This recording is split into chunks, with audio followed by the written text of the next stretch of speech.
কয়েকদিন ধরেই চর্চায় থাকা কোচবিহারের মহারাজা জগদীপেন্দ্র নারায়ণ ভূপ বাহাদুরের মূর্তি স্থাপন সংক্রান্ত বিতর্ক অবশেষে শান্তির পথে। এ বিষয়ে সরাসরি হস্তক্ষেপ করলেন মুখ্যমন্ত্রী মমতা বন্দ্যোপাধ্যায়। তার নির্দেশে শনিবার কোচবিহার সাগরদিঘি সংলগ্ন আমতলায় উত্তরবঙ্গ উন্নয়ন পরিদপ্তরের কার্যালয়ে বৈঠকে বসেন উত্তরবঙ্গ উন্নয়ন মন্ত্রী উদয়ন গুহ। মন্ত্রী জানান, এনবিডিডির অফিসের সামনেই বসানো হয় মহারাজা জগদীপেন্দ্র নারায়ণের মূর্তি। এই ঘোষণার মাধ্যমে দীর্ঘদিন ধরে চলা বিতর্কের অবসান ঘটল। মন্ত্রীর সঙ্গে উপস্থিত ছিলেন কোচবিহারের জেলা শাসক অরবিন্দ কুমার মিনা ও সদর মহকুমা শাসক কুণাল বন্দ্যোপাধ্যায়। তার মূর্তি বসানোর জন্য নির্দিষ্ট স্থান চিহ্নিত করেন। উল্লেখ্য, মহারাজার মূর্তি কোথায় বসবে তা নিয়ে স্থানীয় রাজনৈতিক ও প্রশাসনিক স্তরে বেশ কিছুদিন ধরে অস্থিরতা তৈরি হয়েছিল। অবশেষে মুখ্যমন্ত্রীর হস্তক্ষেপে এই সমস্যার সমাধান হলো। এ বিষয়ে উত্তরবঙ্গ উন্নয়ন মন্ত্রী উদয়ন গুহ কি বলছেন শুনব।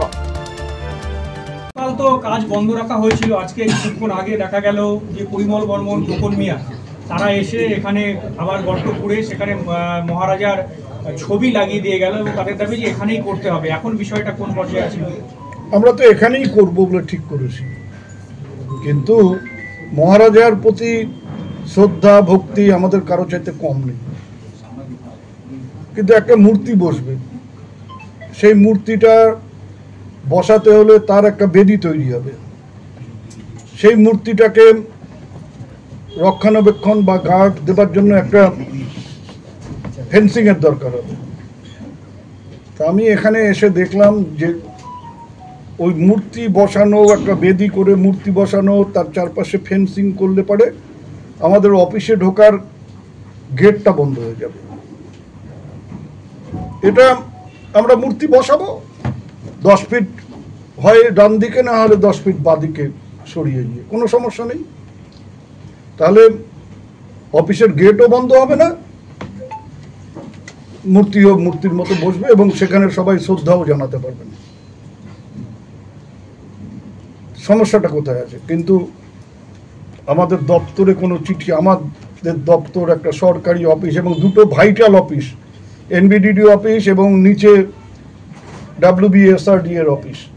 প্রচুর মানুষ যাতায়াত করেন, শুধু তাই না, ইঞ্জিনিয়াররা আসেন, তাদের সবার গাড়ি আছে, তারা যখন আসেন গেটটাকে বন্ধ করে দেওয়ার কারণ এটা চিন্তা আমি জানি না। একটা আলোচনা করলে তো কালকেই সমাধান হয়ে যেত। একটা চিঠি দিলে পরে তো আমরাই উদ্যোগী হয়ে আমরা জায়গা দেখিয়ে দিতাম যে এখানে করুন। একটা অফিসের সামনে মহারাজার মূর্তি বসবে, এটা তো ভালো ব্যাপার, কিন্তু সমস্যাটা কি করে হয়ে গেল সেটা আমার বোধগম্য হচ্ছে না। এটা একটা চিঠি বা একটা ওভার টেলিফোন আলোচনা করলে পরে আমাদের ইঞ্জিনিয়াররা গিয়েই দেখিয়ে দিতেন যে এখানে করুন, কোনো সমস্যা নেই। সমস্যা হয়েছে, সেই সমস্যা মিটেও যাবে। এবং আমি আবারও বলছি, মূর্তি বসানোর ক্ষেত্রে আমাদের দপ্তর শুধু না, কারো কোনো আপত্তি নেই, কারো কোনো সমস্যা নেই, শুধু জায়গাটাকে ডান দিক বাঁ দিক করে একটু ঠিক করে নিতে হবে। গতকাল চেয়ারম্যান দাবি করেছিলেন যে সব জায়গায় পৌরসভার জায়গা, কাজে কারো কোনো আপত্তি সেটা শোনা হতে পারে। যে আমার বাড়ির সামনে যে রাস্তাটা সেটাও পৌরসভার। এবার আমার বাড়ির সামনে একটা ড্রেন আছে, তার একটা এন্ট্রান্স আছে, ড্রেনের উপরে একটা কালভার্ট, সেটা আমরা করে নিয়েছি, কিন্তু ড্রেনটা তো পৌরসভার। এবার যদি পৌরসভা বলে যে আপনার ওই যে বাড়িতে ঢোকার যে জায়গাটা, যেহেতু ওটা পৌরসভার, ওখানে আমরা একটা গেট করে দেব, কি ওখানে আমরা একটা মূর্তি বসিয়ে দেবো, এটা কি সম্ভব? আমার ক্ষেত্রেই হোক, হিপির ক্ষেত্রেই হোক, বা উনি ক্ষত্রিয় সোসাইটির সম্পাদক, জেলা সম্পাদক, ওনার বাড়ির সামনে বা ওনার কোনো দপ্তরের সামনে বা কোথাও যদি আমি একটা মূর্তি বসাই, কি একটা গেট করে দিই বা অন্য কিছু করি, একটা ল্যাম্প পোস্ট বসাই, ওটা তো সরকারি জায়গায় ল্যাম্প পোস্ট বসে, তা লোকে কেন গিয়ে বিয়ে করে যে এই ল্যাম্প পোস্টটাকে একটু সরিয়ে দিতে হবে, এখানে করলে আমার বাড়িতে যেতে অসুবিধা হবে, আমার ঘরে ঢুকতে অসুবিধা হবে, একটু করলে পরেই তো হয়ে যায়, কোনো সমস্যা নেই। কারণ এরকম একটা পরিস্থিতি তৈরি হলো কেন, কি কারণ?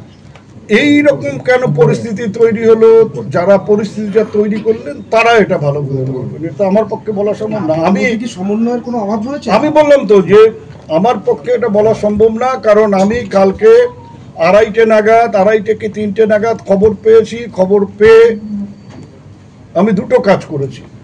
যেরকম একটা হচ্ছে আমি জেলা প্রশাসনের যিনি মাথা তাকে জানিয়েছি, আর আমার দলের জেলায় যিনি মাথা তাকে জানিয়েছি, যেটা আমি কর্তব্য বলে মনে করেছি।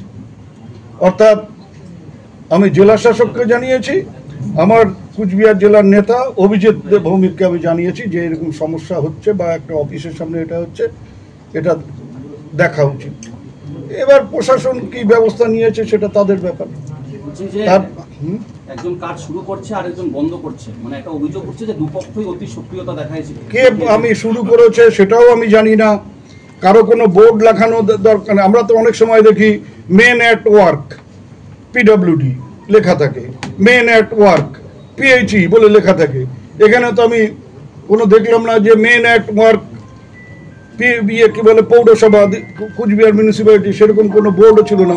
এবার আমি দিনাটায় আজকে এখানে 25 কিলোমিটার দূরে বসে কি করে ভাববো যে এইখানে আমার অফিসের সামনে যে খোঁড়া হচ্ছে সেটা পিএইচই খুঁড়ছে না পিডব্লিউডি খুঁড়ছে না অন্য ব্যক্তিগতভাবে কেউ খুঁড়ছে, এটা তো আমার জানার কথা না। স্বাভাবিকভাবেই আমি প্রশাসনকে জানাবো যে এটা নিয়ে একটা ব্যবস্থা নেওয়া উচিত।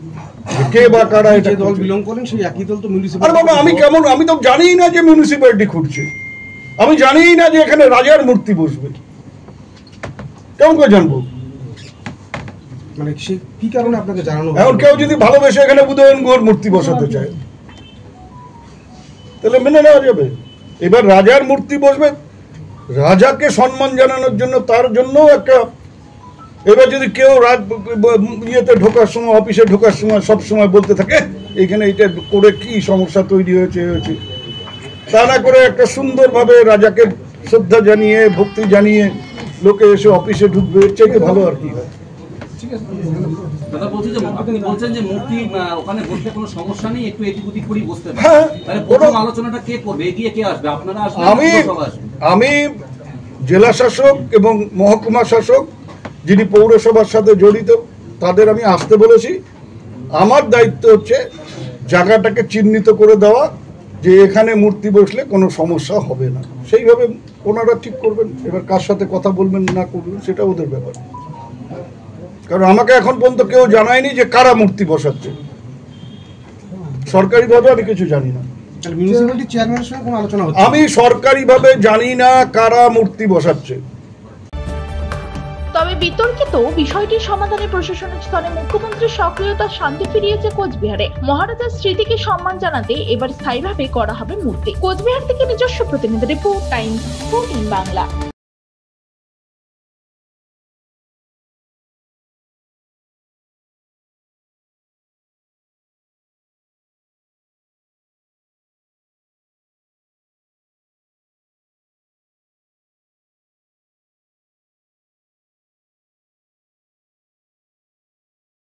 আপনি কি কিডনি রোগে ভুগছেন? তাহলে আর দেরি না করে আজই আসুন আপনার এলাকার একমাত্র বিশ্বস্ত প্রতিষ্ঠান জীবন রেখাতে। এখানে বিশেষজ্ঞ নেফ্রোলজিস্ট ডাক্তাররা লেজার ট্রিটমেন্টের মাধ্যমে রোগীদের সমস্ত ধরনের কিডনির এবং প্রোস্টেটের অপারেশন করে থাকেন। রোগী দেখছেন nephrologist doctor Arkaprava Chakraborty, SSKM hospital, Kolkata. Doctor Sunil Kumar, Apollo hospital, Kolkata. Doctor Pinaki Mukherjee, NRS hospital, Kolkata. এছাড়াও এখানে প্রতিদিন অপারেশন করছেন ও বহির্বিভাগের রোগী দেখছেন ইউরোসার্জন ডক্টর আতার কাশিম, PG হসপিটাল, কলকাতা। তাছাড়াও এখানে স্বাস্থ্যসাথী কার্ড ও ওয়েস্ট বেঙ্গল হেলথ স্কিমের সুবিধা রয়েছে। আমাদের ঠিকানা রায়গঞ্জ, উকিলপাড়া। বিশদে জানতে কল করুন 8373066655 অথবা 8373066644 এই নম্বরে।